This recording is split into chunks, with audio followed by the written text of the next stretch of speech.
It's Friday afternoon. Can't think of anything better than hanging out with my BFFs in the whole freaking world.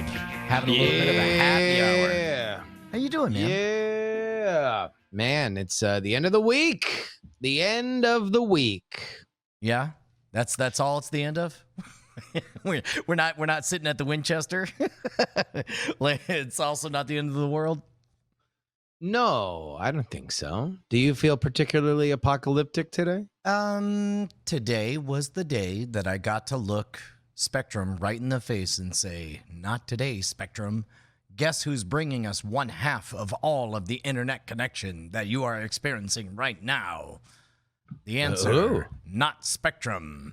No, it was cool to have a backup plan. Like, for whatever reason, in our ongoing quest to figure out why the internet sucks periodically. Yes. Yeah. Our latest theory was, I think we talked about it, that maybe there was an ingress from a bad grounding on one of the circuits. So we ran a extension cord over to another circuit, and then it's like, well, if it goes down again, then we know we've got something. And then it went down again, and then it's like, okay, that's fine, and then it went down again. And it's like, well, do the thing that always works, which is reboot the cable modem, and that'll buy you 4 hours. Only today it was like, not today, boys. Wow. So I ran over half of the internet, like the transmission side and the audio side is still on the WISP, which still seems to be working. The other half is being brought to you by AT&T from a plugged-in iPad that man, oh man, Bonnie has made very clear she would love to be using for art and art-related projects. But I say, no, it's doing work. And she says, what's the work it's doing? And I say, sitting there, waiting to serve when the time arises. Yeah. And today... the time arose. And Gotcha. So it was kind of cool. I mean, it's mixed feelings because on the one hand, we planned for this and the plan is going exactly according to plan, but also, oh man, it's been 4 months. It's been almost 5 months now. It's really getting frustrating. And you want to know what? It kind of does feel like this is beyond the COVID traffic. Yeah. That this is like, oh, everybody's doing the bleep blops. It's They're like all zooming. They're all zooming and like, watching their movies, and that's what's causing it. At this point, if you're dealing with all these like hardware issues and grounding issues and like, feedback loops and stuff like that, you got to figure at a certain point it's that. At a certain point, it's at least something closer to that. Well, and of course, our problem is if I call an electrician, he shows up and says, yes, you have electricity. And if I call a internet person, they show up and reboot the router and say, yes, you have internet. Yeah. And so we have to do, man, somebody should write a modern day Sherlock Holmes book that has a bunch of like inappropriate twists on Sherlock Holmes. And then also they solve the internet problem. Yeah. This feels like one of those things where it just ends with you becoming an expert on wire routing. I mean, and power supply and. That's part of why I'm chill about the whole thing is I think that for a very long time I held on to the fantasy that one of the things I'm entitled to is not knowing and it not being my job. And it's like, guess what, bro? You're going to have to know, and it is going to be your job. So, figuring it out. I mean, that is kind of one of the biggest like boss fallacies, right? Is that when you are the boss, that means that you think about less as opposed to, no, it means that none of those plates are ever not yours to spin. You are just like keeping like one finger on it while somebody else does the majority of the spinning. Like you still have to be involved. Yeah, I think we might have said this on the stream already, but it's like, it's not my job to build the assembly line, but it is my job to walk up and down and understand every single piece of the entire thing. So I can point and say, why is that happening? And then somebody could say, well, we just threw it in there because, and then say, nope, yank it out, replace it, do 2 of these, and you're done, or whatever. Yeah. But I don't know. I'm learning boss stuff. That's kind of fun. In some Yeah, ways. look at that. No, I think it's look, it is what it is, and we should probably move on from the tech stuff since I know that some Sure. people Yeah. get, Well, I get, mean, that's get our burnt out by it. that's our version of foreplay, Justin. That's how we get all lubed up. Is we talk techie. I went to a bar this week. Oh my God, I almost did that. And I actually not only like there was a good enough reason that I think I could have gotten away with lying to myself about why it would be okay to not tell Bonnie about it. And then I didn't. Did you have permission? No, it has not been specifically forbidden for me, so I did not seek pre-auth on this particular thing. Although this was But not also much of an issue. You'll own the that's I found that it's like if you adhere very securely to the position of never lie, never deceive, you could do a lot of things, and then once you're busted, say, "Yeah, I did that. I either should or should not have done that. Let's talk about it." Well, yeah. I mean, I'll put it this way: I felt far more in a position to get COVID while I was flying, than I did at this place. But Tribune Tavern, one of my favorite places in Oakland, they are open, and I walk by. It's about 7 or so, maybe 6:30 on a Wednesday. I love a that you're not soul. I love Not that a you're soul telling in it there. slow. Just keep telling it slow. Well, not a soul in there, which made me feel more comfortable about it. So it's outside only, right? But nobody is sitting outside. Nobody is sitting inside. Obviously, it's illegal to sit inside. So I'm like, you want to know what? I'm going to support them. I'm going to go and I'm going to get a couple drinks and I'll just fuck around on my phone. So I go and I get a drink, and it's everything now is per round. Like that seems to be like the common thing everywhere. Restaurants, like they're doing everything they possibly can to avoid you running up a tab. It's like, just pay us money and then whatever. So I go and I get a drink and I sit down, and here's the first thing I realize: that the world we are building for ourselves is not unlike a cartoonish version of the Old West. In that everybody's wearing masks, and like the bartender, I'm the only person there, right? So I'm his only person, but he can't do any bartender shit. I can't sit there at the bar.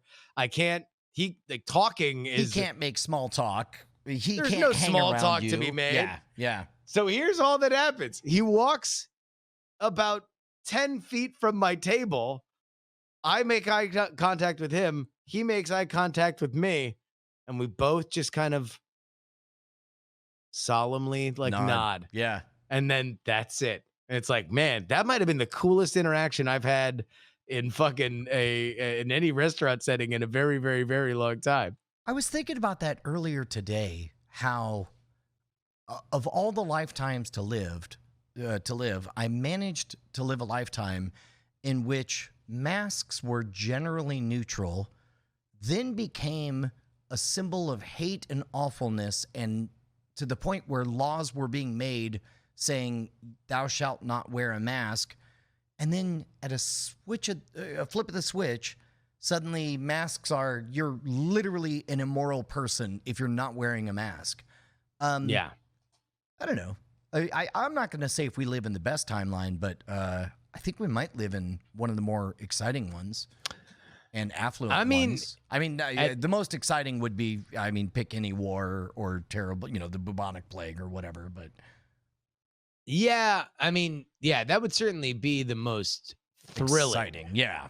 But not gripping, not maybe. the one I would pick off the menu. And then the more of these thoughts I have, the more I think about how Elon Musk is fascinated with the idea that we live in a simulation. And I was like, Man, if I was going to pick off the menu, I would pick a version of reality to live an entire lifetime in a simulation where I did a lot of actual traveling and then a lot of virtual traveling and made a lot of actual friends and a lot of virtual friends and made a lot of co-host friends and we had a big fat terrible global thing happen, but also I didn't really have to see, feel, or touch it. And the only thing I had to do was wear a mask from time to time.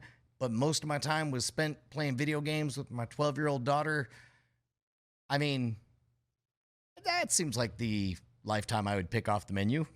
Like, it ain't bad when you break it down, brother. I'll tell you what. But then here's the other thing. Let me tell you this. all right. So I go and I have my two drinks at Tribune, and this is my new favorite thing. As this is part of my new workout regimen. Is if I'm drinking, if at all possible, I should also be walking. Yes. And that is my new thing as president.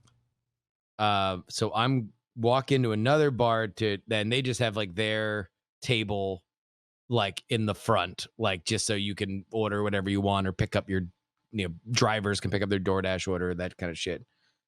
But I see inside that they are building. In fact, you've been here, Brian.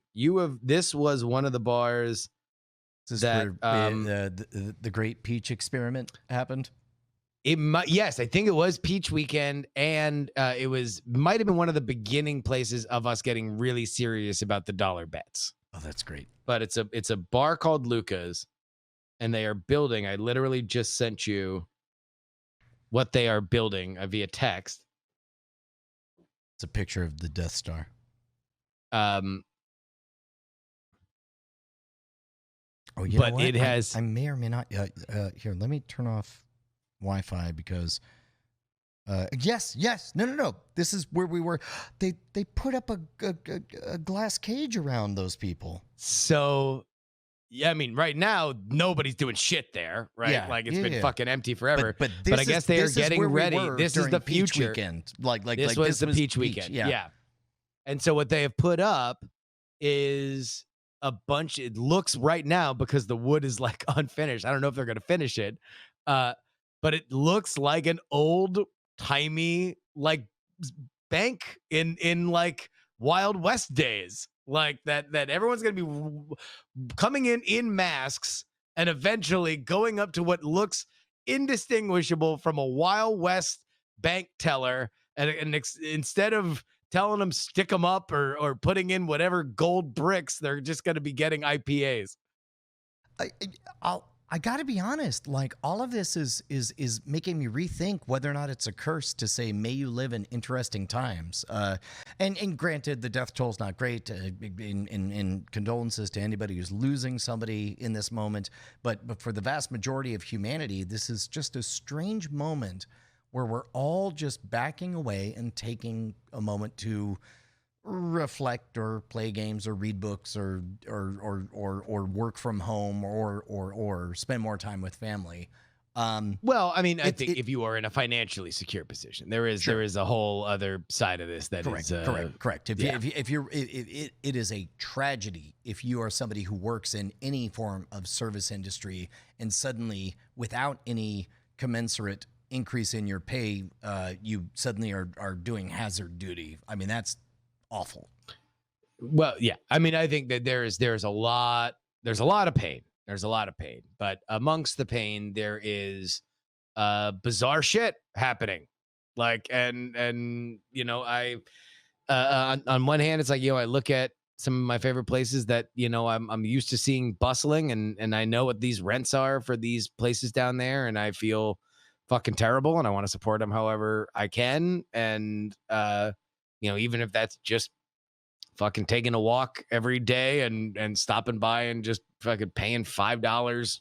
It's $5 more than they had before for whatever drink, and I can overtip the people that are sitting there doing it. But yeah, it's crazy. And then it's crazy to think of like, oh no, this is going to be a moment where things are different. and there will be, it will look different than it did before. And that was the first time that I saw like, oh wow, I'm seeing the future. Like I'm seeing what like immediately like, oh wow, I wonder whether this will become common, if this is them taking over precautions, or if this is them maybe hearing through the grapevine that this will be the new thing, that if you want to run a bar, you got to have big plexiglass panes in front of you and the bartender. So I started watching a show this morning. First of all, I think you and I talked about the Terminator saga and how, can we go straight to Terminator 2? No, we can't. We have to start with Terminator 1. Will they even make it past it? They did, even though it didn't age. Parts of it didn't age well. Terminator 2, loved it. Great. Glad it landed. Terminator 3, Penny tapped out last night.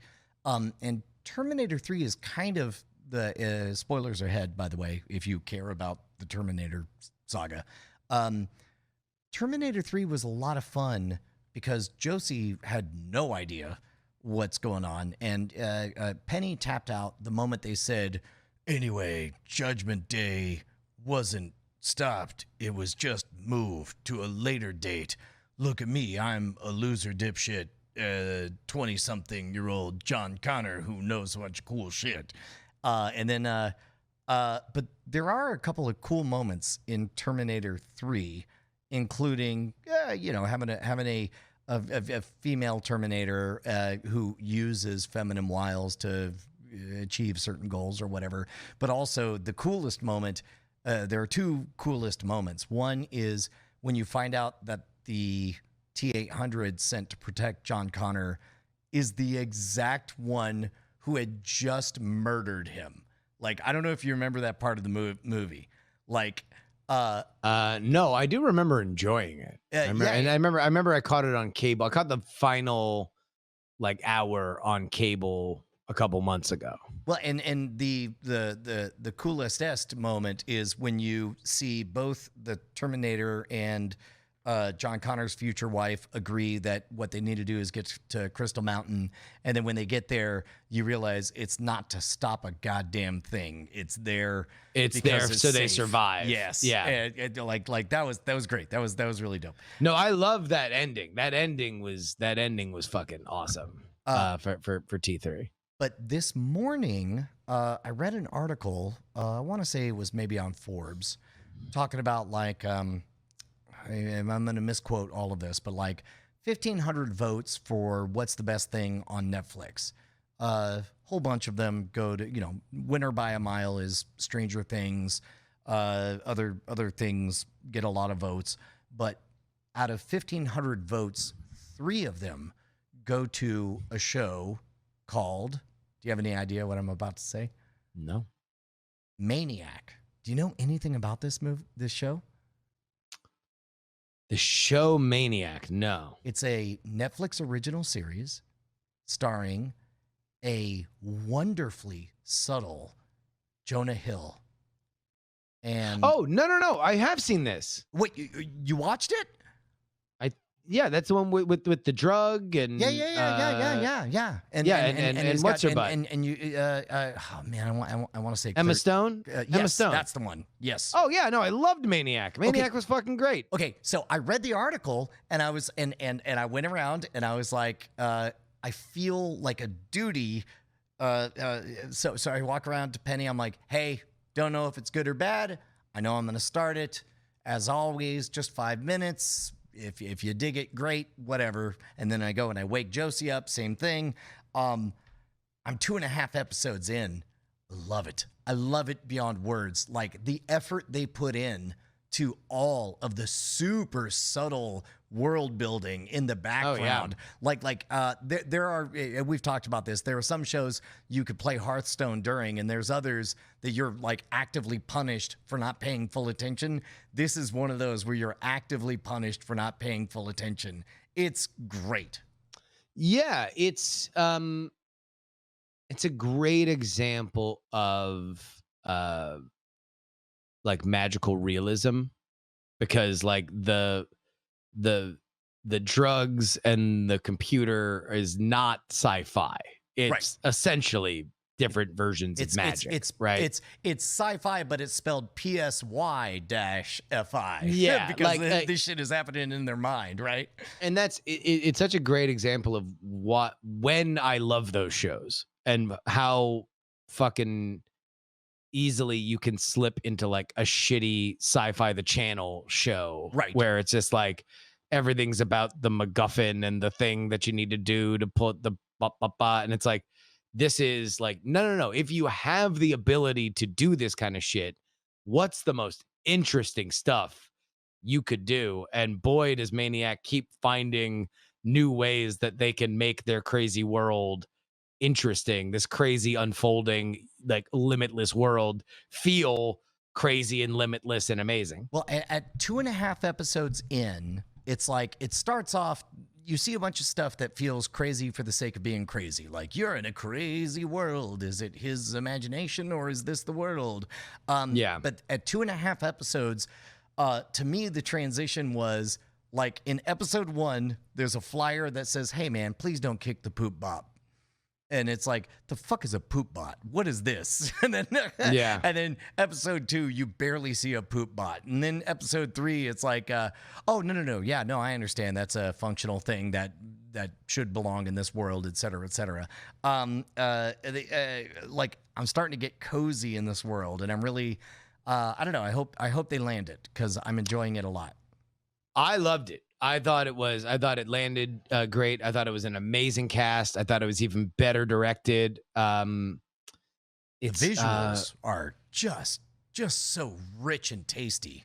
And it just so effortlessly switches from like genre to genre, and it shows you. I don't know if that show would be anywhere near as good if they didn't have Emma Stone and Jonah Hill. And Emma Stone and Jonah Hill are such great actors. It might be the best Jonah Hill anything I've ever seen ever. Like he's not over the top. He's not playing it it might be the first time that I've seen a Jonah Hill anything and thought, this is a good actor who is just relying on his good acting to make this happen. Yeah. You know, I and you will see the further you go into it that like there is they keep switching tonally. They keep switching in terms of the relationships between Jonah and Emma, like where like sometimes they're frenemies, sometimes they're enemies, sometimes they're lovers. Like it's awesome. And so as who did 8-Bit pointed out, it's Cary Fukunaga who did was a director on a lot of the True Detective, I believe. And I think he directing the next James Bond. Wow. But yeah, he's an exceptional director, and that was obviously one where Netflix was like, sure, cool, passion project, weird script, fucking A, do it. Pull in as many A-list people as you can. And I think Justin Theroux comes in about halfway through, and he's fucking great as well. Yeah, as a matter of fact, when I called up the IMDb, I was surprised to see Justin Theroux even on there. I was like, have I seen him? What's going on here?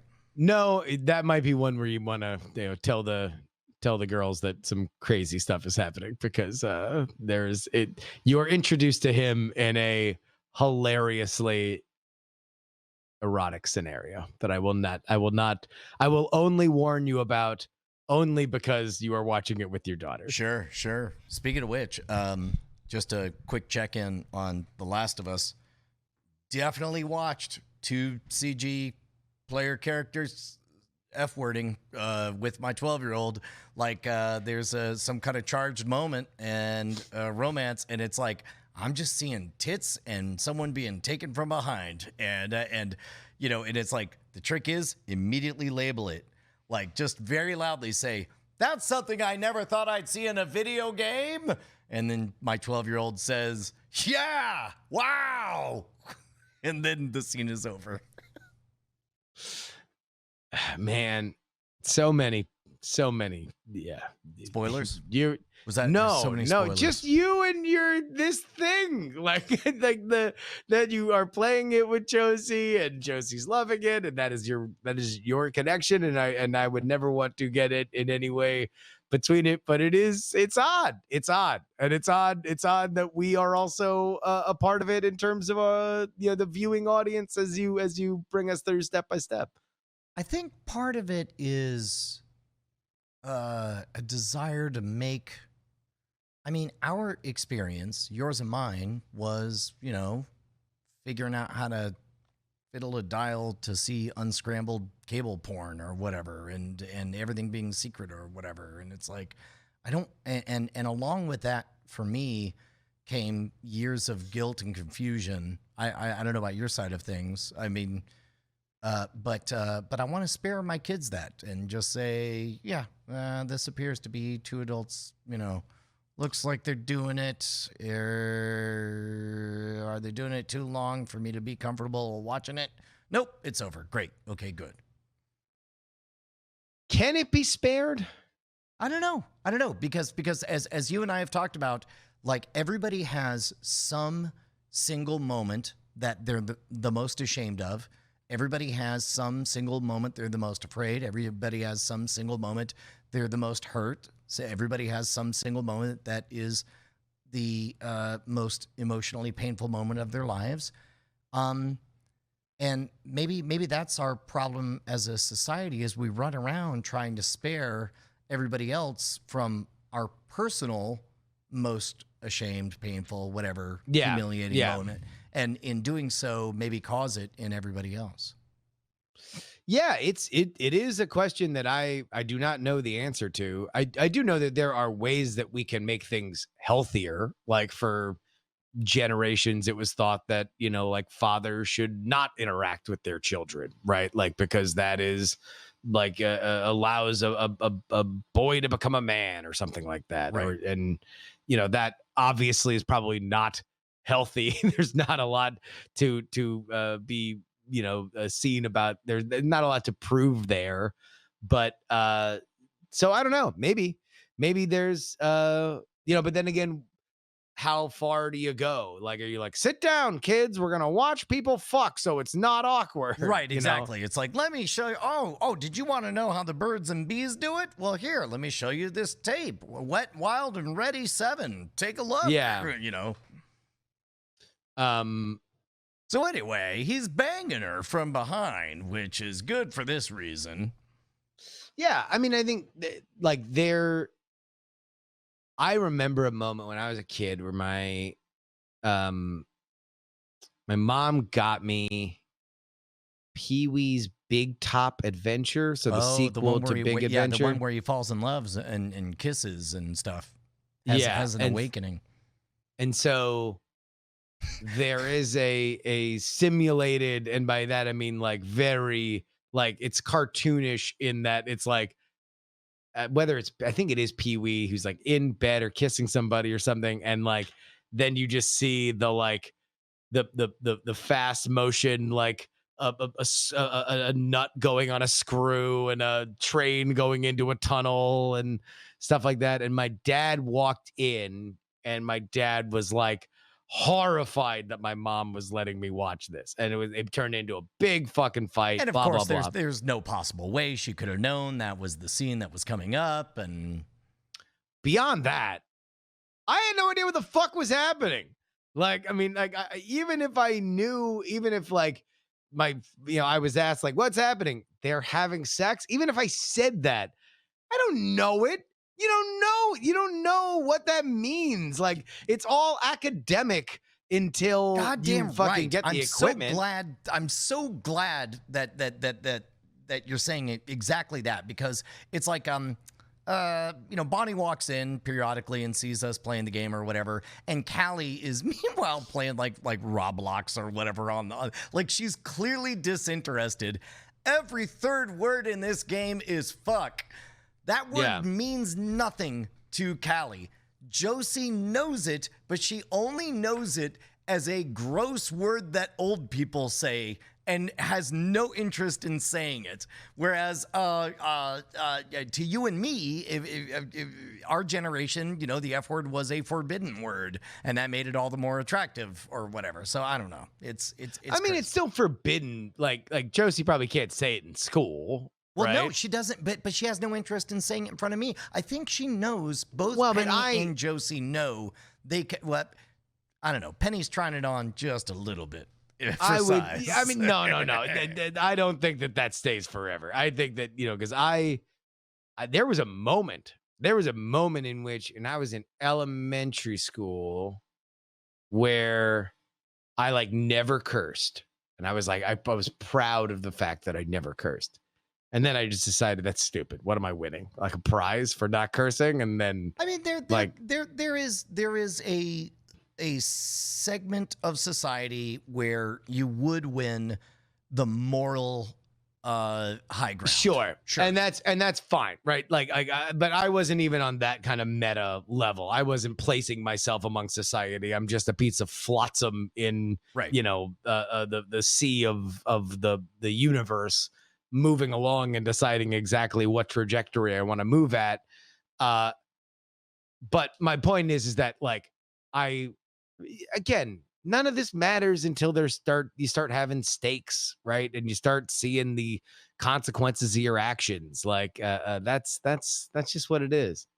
But also it's like, who knows? Who knows where your daughters are going to go? I mean, I think, the daughters that now, which makes these moments precious, like probably will be very different if although super similar in 5 years. You know what it might be is partly I want to avoid sensationalizing things. My parents definitely sensationalized their horror at certain language, and as a result, it became all the more attractive to me. And I'm probably not better off for having, multiple years of heightened excitement for using various curse words and combinations of curse words. And then I discover, racial epithets. That's even more naughty. Let's combine all these things. And I want to avoid that for them. And I want to succeed in making, making it boring, basically. I want them to be the reverse of me. That's a very weird, based on your logic train, you are now going to be casually using racial epithets around the house, so they're boring for your daughters. No. Or just not giving them energy. If they try something on, be all like, ugh, the leg warmers, eh? That was very 80s. Like that kind of descent. I guess where is your general philosophy on like, is this about you excusing yourself in the cosmic report card of I didn't screw up my kids, or is it like social engineering that I want to lead them down a path where like I will get a desired result based on my actions? I think it's more the latter. So I think you and I grew up in a noisier world, and God knows what generations before us grew up with. But we grew up in a world where there was no safe lane. And you couldn't, if all you wanted to do was play Legos and G.I. Joe, you couldn't stick to that lane because occasionally you would walk into a construction site and stumble across some woods porn or whatever, and or you're flipping through channels and suddenly Showtime Channel 7 or Channel 5 in Colorado, you're seeing the graphic rape of a woman from A Clockwork Orange. Our kids have the opportunity to stay in the safe lane and see the billboards for the crazy shit that's out there and decide on their own whether or not that's where they want to go. And I think I just want to give the gift to all of my children to stay in the safe lane to the extent they're interested in staying in the safe lane.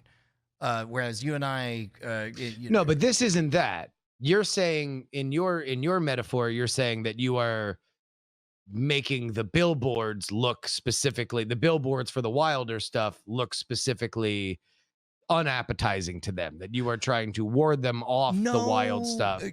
to clarify, I'm trying to make them more specific and direct. For example, Penny, she tapped out on Terminator. She like the moment, Three. Which, to be fair, Terminator 3, based on audience returns, so did much of America. yes, that's fine. But the point is, she watched the Terminator look up at a Victoria's Secret billboard and increase the size of her breasts, and I heard her go, ugh, and then she got up and left the room, and I was so proud of her because, like, that is a girl who knows what lane she wants to stay in, and how she feels about various off ramps, and that is something that you and I as children, because of the chaotic, noisy, media-rich environment, a world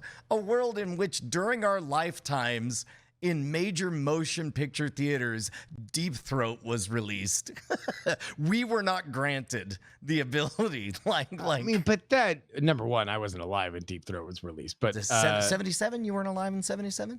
No, I was born in 83. Oh, okay. But Deep Throat 2, The Revenge of the Throat That Was Deep. Yeah, I don't know. I might disagree with your general premise that the world was noisier then.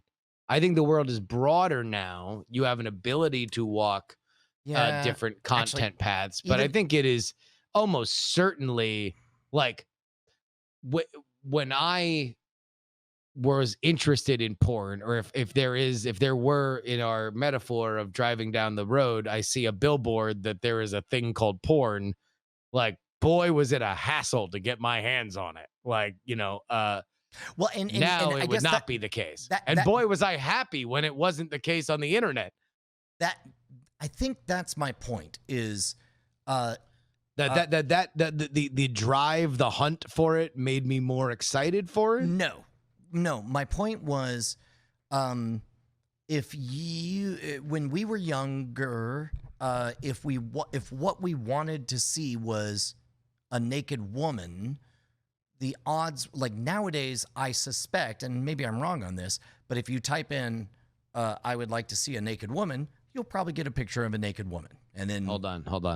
Okay, all right, find out for me. Do some research. I want to see a naked woman. Searching. All right. The first result is a YouTube video from IB Shucks, released June 22nd, 2014. Over 3 million views, and it's called Naked Women. Does it show naked women? I mean, it's on YouTube, so probably not. Okay. I'm scrolling through. But my point is I suspect, and maybe this is something people can write in. There's scantily clad women in the background. Maybe this is something people can write in on, but I suspect that the ability to get the exact thing that you're actually looking for was less 40 years ago than it is today. That if you are on the hunt for naked women, there's a better chance of you finding a 59-year-old man with his dick out.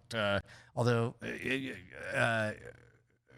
I'm sure there are different other challenges nowadays. But I'm gonna say, like, it was fucking. I just wanted to see some tits, and I watched a rape on Showtime. Like, what the fuck? That's some fucked up stuff. I suspect that the odds of that happening are lower today of finding a very. I don't know. I don't know either. I don't know either. I hope maybe this is me projecting. Yeah, I don't know. I mean, there are more channels, right? So, like, I would agree with you in, if what you want to do is be a little bit naughty, you don't necessarily have to it doesn't get thrown in with all the, like, oh, I want to see boobs, so I'll watch art house films. And so now I'm going to watch a movie about, like, molestation that then like has this, I guess there's boobs in the middle of it, but good God.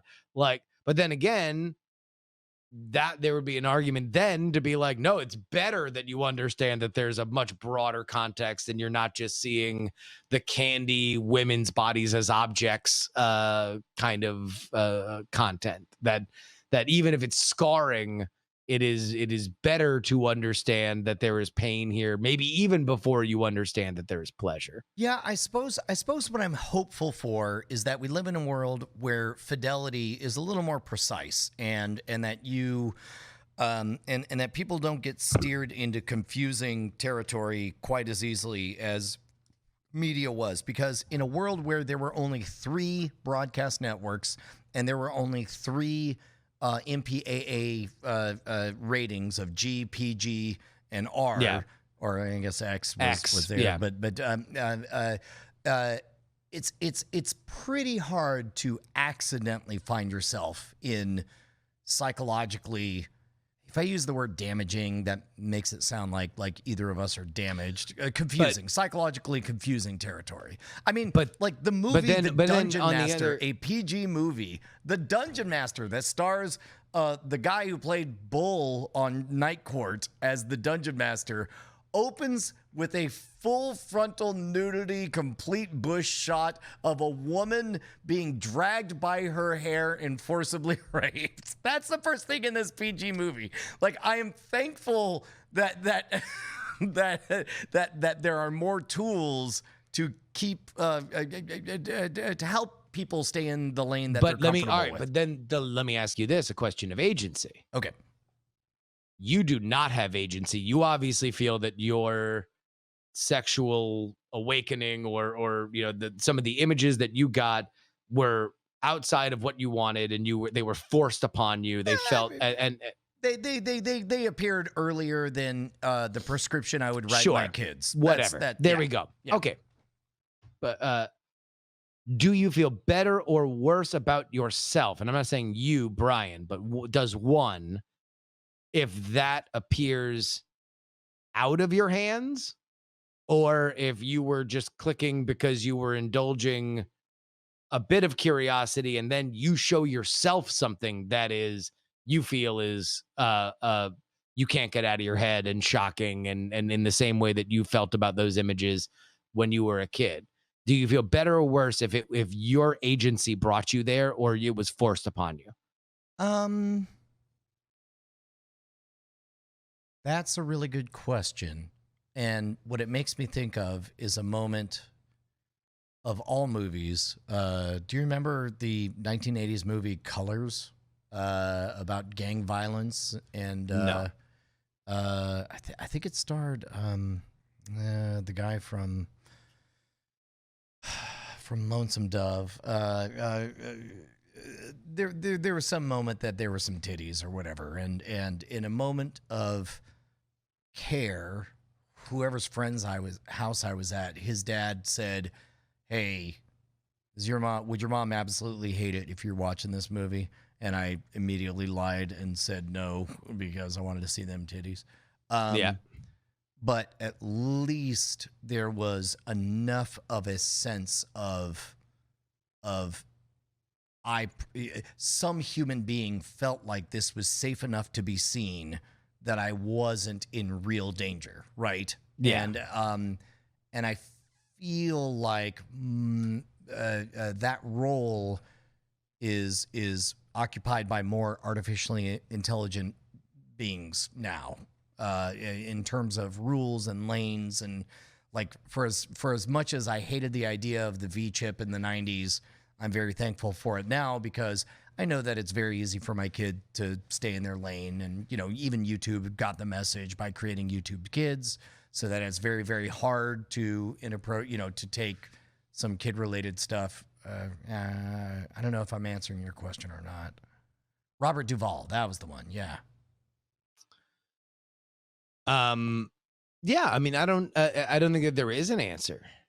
I think that ultimately, I do think that there will forever be folly of trying to pitch the perfect game in life. Because life is not about that. Like, and I don't have any fucking clue what it's like to be a parent and have somebody else's upbringing, um, you know, on on your conscience.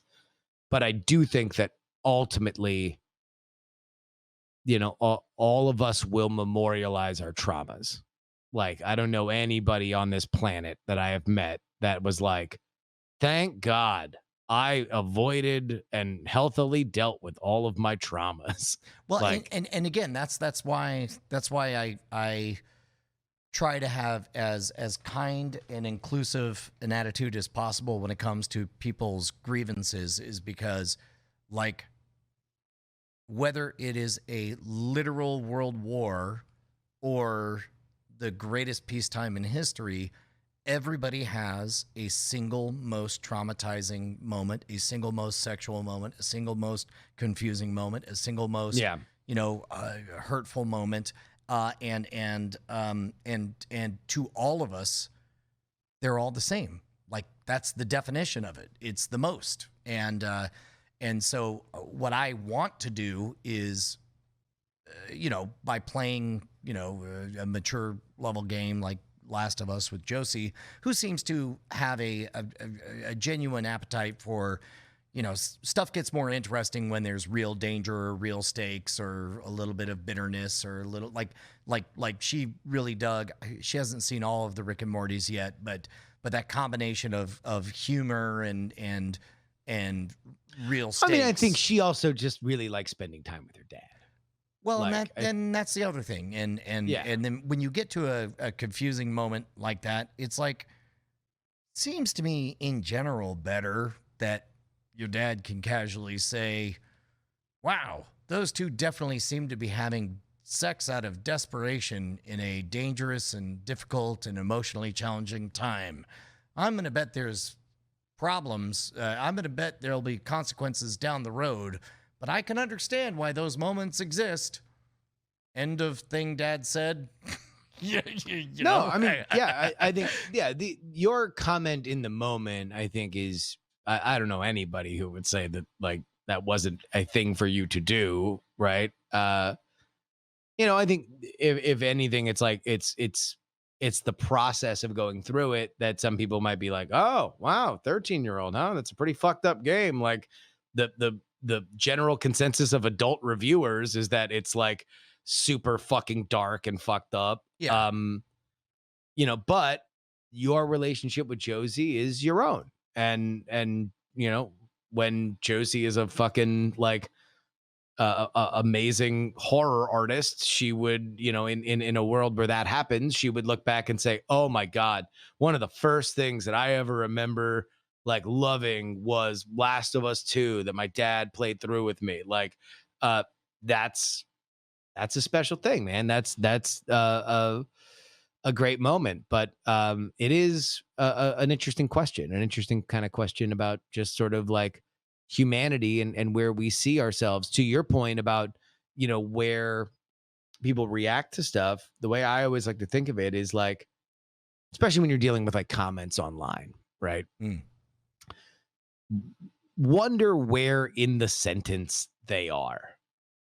Because And who they think they're talking to, because Wh- with comments especially, it's like half of them are just looking in the mirror talking to themselves, and it's very difficult to respond. You want to respond to them as if they're saying it to you, but you don't really exist to them. Well, but You're- even let's imagine they know exactly who they're talking to, right? yeah, Let's imagine that they are talking to you, that you have pissed them off. Let's give them that benefit of the doubt that they are aiming straight. The question is, why are they pulling the trigger? And when you think about it in like the way that when you are upset by something, you think about it as you are the victim. You were just walking down the street and some lunatic pulled a handgun out and shot you. And now you are the victim of senseless violence. right. Uh, but if and this, I guess, is, based on the spoilers you gave for Last of Us 2, part of the lesson of Last of Us 2.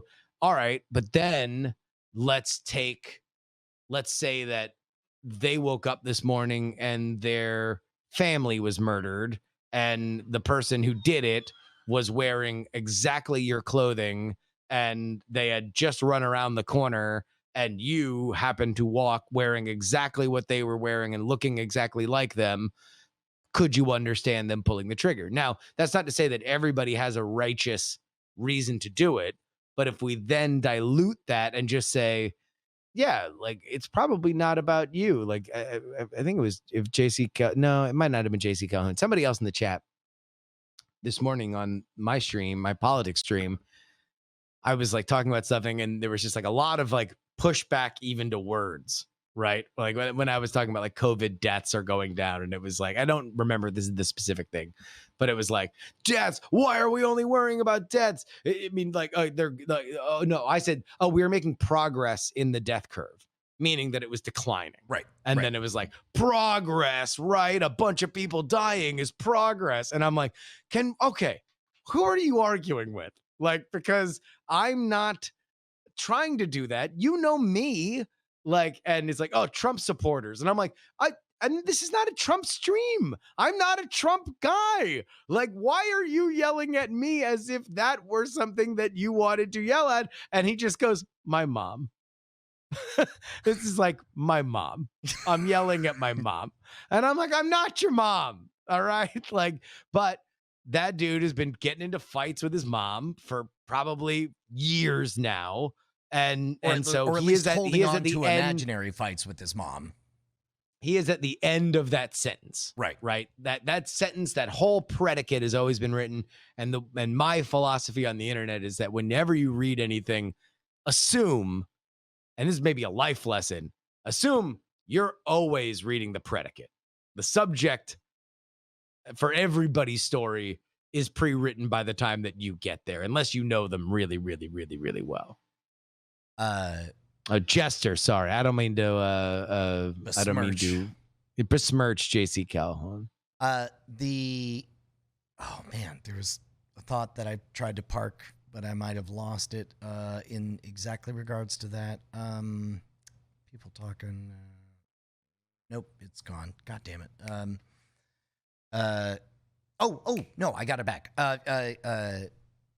So when last we talked about the big spoiler aspect of The Last of Us, I thought it was a brief torture scenario, but then all of a sudden I realized, oh my God, they're doing a full-on Game of Thrones.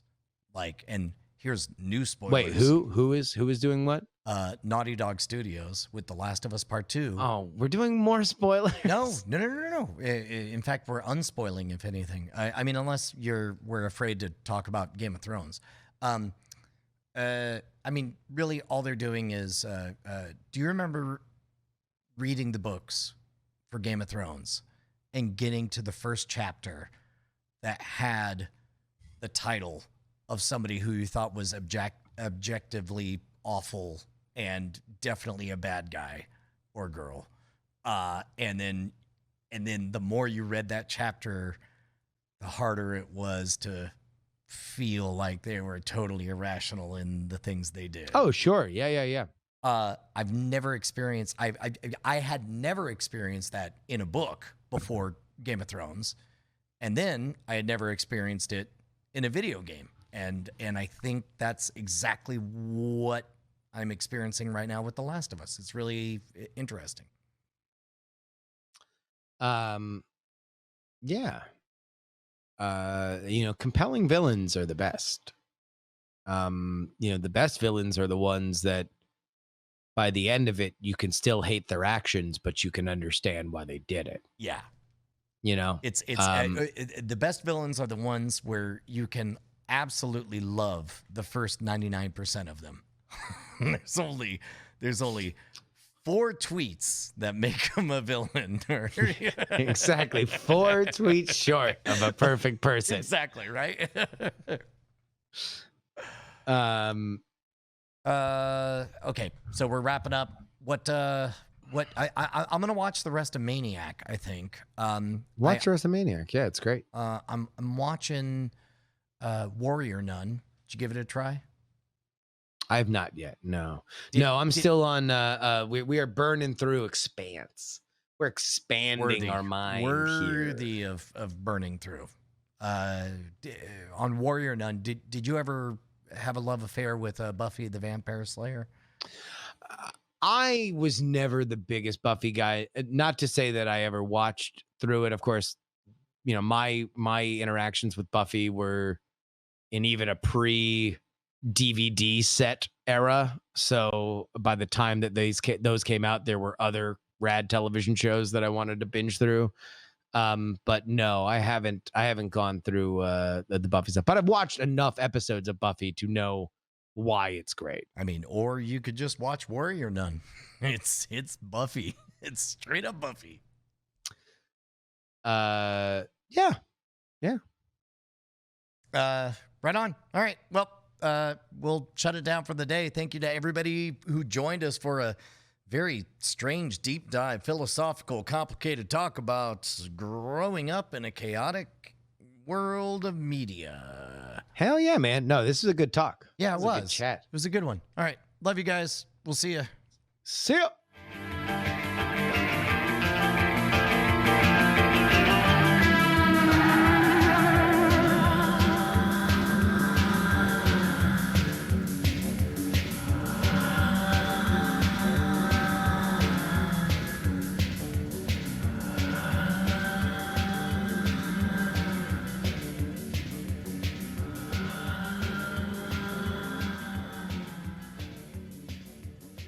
As tomorrow's man and its awful speed jump.